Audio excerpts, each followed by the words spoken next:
Hi friends, this is your pal Scott Garibay, and today we're going to talk about Dungeons and Dragons. And we're going to talk about how complicated can your narrative be that you're presenting to the players.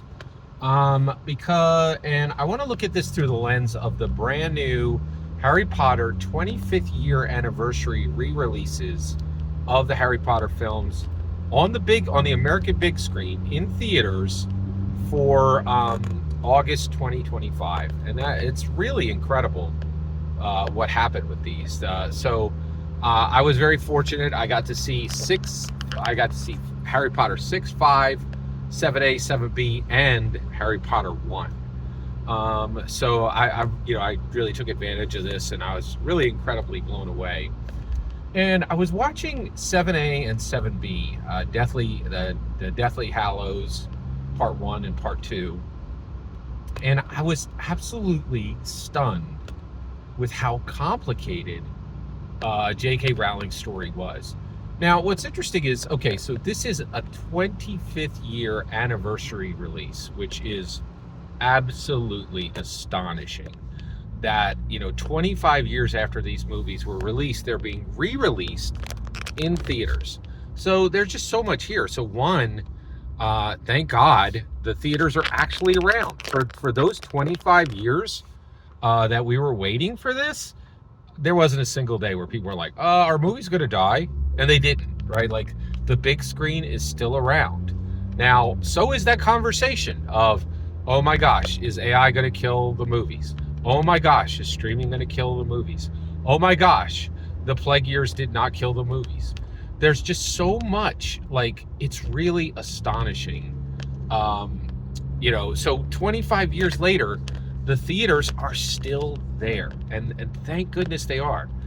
But what really blew me away was there was old heads like me, people who had, been here. I've witnessed every single book and every movie, but there were young people in this theater. There were Gen Zs there, right? Going there together without their parents, just celebrating Harry Potter. And every single person in that room had read the books, had watched the movies on streaming, had watched some of the movies on big screens. Like, it was a huge celebration, right? But what really blew me away was just the absolutely incredible complexity of the stories. So I'm watching 7A and 7B, the Deathly Hallows. And at this point, Ron and Hermione and Harry are hunting Horcruxes, hunting to find Horcruxes, and then struggling to destroy them, because you can find them, and you might not be able to destroy them, right? Destroying them is a much harder task than even finding them, right? And so, in order to understand this story, you have to know what a Horcrux is. You have to know that finding a Horcrux is going to be difficult. You have to know that destroying a Horcrux is difficult, right? But then, what really blew me away was you're watching this and you realize, okay, Albus Dumbledore orchestrated his own death, right? And then carefully planned the death of Harry Potter to trigger the death of Voldemort, right? And plan this with Snape. And you're like, what is happening? It's just like, it's so astonishingly complicated and robustly nuanced, right?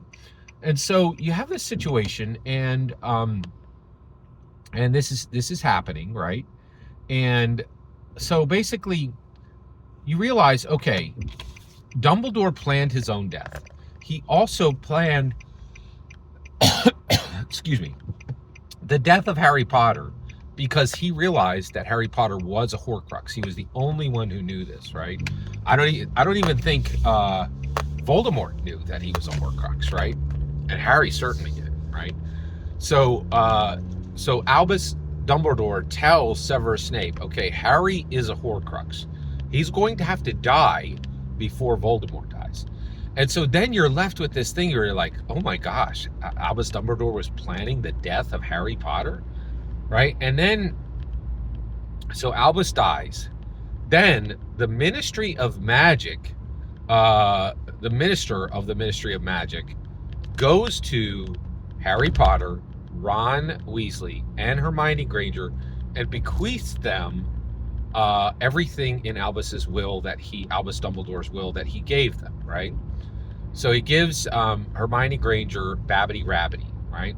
And then he gives Ron the Deluminator, and then he gives Harry Potter, he gives him the snitch, right? That he had caught in his mouth on game 1 of his first Quidditch game, right?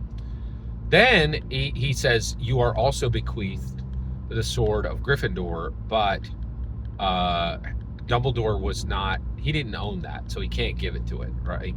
And nobody even knows where it is right now anyway, so, you know, it's a moot point, right? So then, at this point, then Harry and Hermione try to figure out, why did he give me the snitch, right? So the snitch is just, it's just this Quidditch ball, but it is enchanted. It's actually double enchanted by Albus Dumbledore to say, I open at the close, right?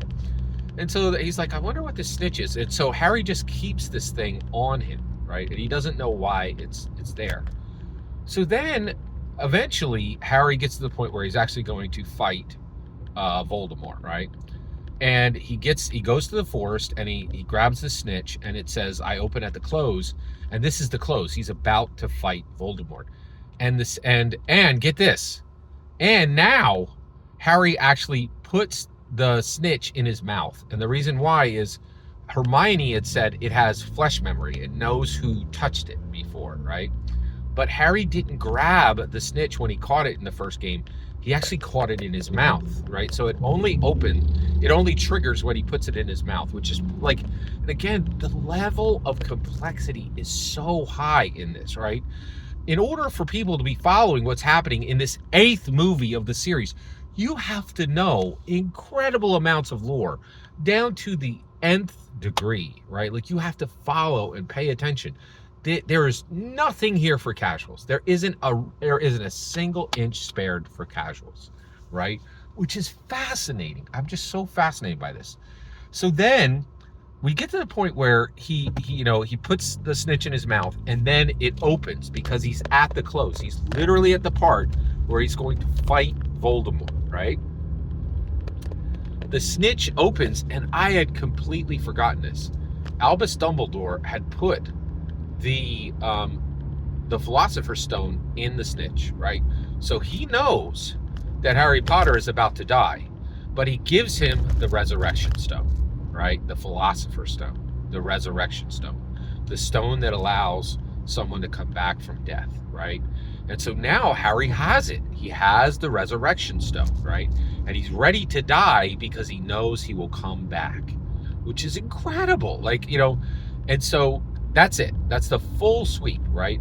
And I was like, I cannot believe the levels and layers of complexity being demanded from the viewer, right? And what really even shocked me even further was I'm 55 years old. I've read these books, right?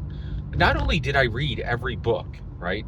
I then went out and bought the animated versions, the illustrated versions, in the larger forms of the books, and started rereading those. I watched the movies when they came out the first time. I then watched the movies, all 8 of them, 3 times on streaming. And then I went to see them when they re-released for the 25th anniversary on the big screen, right? Now I only got to see 5 of them. I didn't get to see all 8 of them. But that's okay, right? So I was just like, wow, right? So now here's the question. J.K. Rowling can do this. She can demand almost unbelievably complex. She can demand that her viewers follow outrageous levels of complexity, right? Can we do that as dungeon masters? Or do we have the same right that she has? Well, it's a good question. So one, her story is a cultural phenomenon. A cultural phenomenon, right? Just like Dungeons & Dragons. Oh, wait a second, Scott. You sure that Dungeons & Dragons is a cultural phenomenon? Yes. How can I tell? Both the Harry Potter series and Dungeons & Dragons have both been referred to by the Wall Street Journal and the New York Times as a cultural phenomenon, right? Things that are known way beyond their niche audiences, but are known at the deepest levels by their niche audiences, right? Very interesting. And actually, at this point, it's arguable that neither D&D nor Harry Potter really has a niche audience. These are pretty mainstream, broad audiences, right? So can we get away with demanding the same level of complexity that J.K. Rowling does? I think the answer is yes. Why? Well, our games are not cultural phenomenons. Dungeons and Dragons is a cultural phenomenon, but our table games are not cultural phenomenon. So what allows us to demand this level of complexity following from our players? Well, here you go. It is what Dungeons and Dragons is a filter for. Dungeons and Dragons is really incredible. It is a filter for the most charismatic, confident, intelligent people in the world. It really is special. It really is unique, and it really is something phenomenal, right? So we can demand this level of complexity from our players because we know that Gary Gygax's process chose people who will be able to endure it. Every single word you just heard in this video is my humble opinion. Nothing more, nothing less. The important part is when I get to hear your humble opinion, when you get in the comments and send your traffic. Please consider like, subscribing, and have a fetch millennium.